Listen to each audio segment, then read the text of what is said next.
2024 সালে যখন mega auction হয়েছিল তখনই ছিল কলকাতার কাছে মাত্র 50 কোটি। আর এখন যখন মিনি অকশন হচ্ছে 2025 সালে, সেখানে রয়েছে কলকাতার কাছে 64 কোটি টাকা। এখন এটাই দেখার বিষয় যে কলকাতা কার পিছনে সবচেয়ে বড় বিড লাগায়। কলকাতার এখন যে সবচেয়ে বেশি প্রয়োজন একটা জিনিস, সেটা হচ্ছে উইকেট কিপার।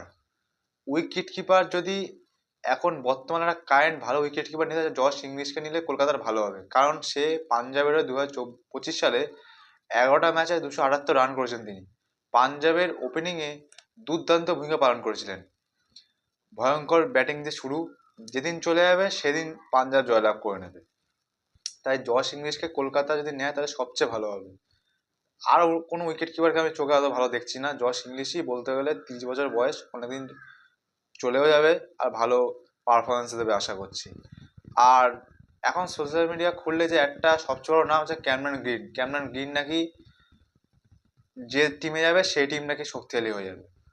এখন যদি আমি কলকাতার ভিত্তিতে বলি, ক্যামেরন গ্রিন যদি কলকাতায় আসে তাহলে কলকাতার বেশি একটা প্রভাব হয়তো ফেলবে না। কারণ ক্যামেরন গ্রিন যখন লাস্ট খেলেছিল আইপিএলে 2024 সালে, তখন কিন্তু তিনি পুরোপুরি ফ্লপ চলে গেছিলেন। তারপর তিনি চোটের জন্য ছিটকে যান। 2025 আইপিএলে তিনি খেলতে পারেন না। এখন 2026 আবার কাম ব্যাক করছে। ক্যামেরন গ্রিনে যদি আমরা পজিশন নিয়ে কথা বলি, তিনি কিন্তু 3-4-এ খেলে। আর এখন যদি একটা উইকেট কিপার হয়ে যায়, ধর জশ ইংলিশকে নিল কলকাতা, তাহলে কিন্তু সুনীল নারিন, জশ ইংলিশ, তারপর আজিঙ্কা রাহানে আছে, তারপরে রাঘুবংশী, তারপরে ক্যামেরন গ্রিনকে নিলে তিনি আসবে হচ্ছে 5 নম্বরে, তারপরে রিঙ্কু সিং, তারপরে পাওয়েল আসবে, তারপরে আসবে রমানদীপ। 8 নম্বর পর্যন্ত হয়ে গেল। তারপর বলার বরুণ চক্রবর্তী, হাসিব রানা, ভাই বড়রা। হ্যাঁ, ক্যামেরন গ্রিন ভালোই হয়, একটা ব্যাটিংটা শক্তিশালী হবে।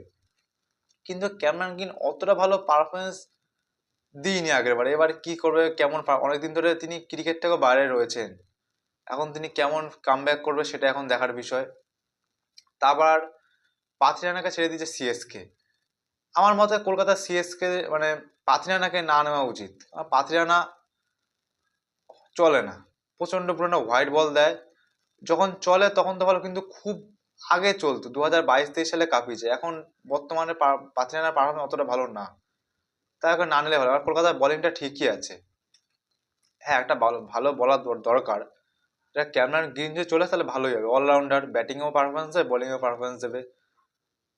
আর উমরান মালিক রয়েছে কলকাতার বর্তমানে, হাসিব রানা, ভাই বড়রা, 3টে ফাস্ট বোলার রয়েছে। আরেকটা যদি চলে আসে তাহলে ভালোই হবে।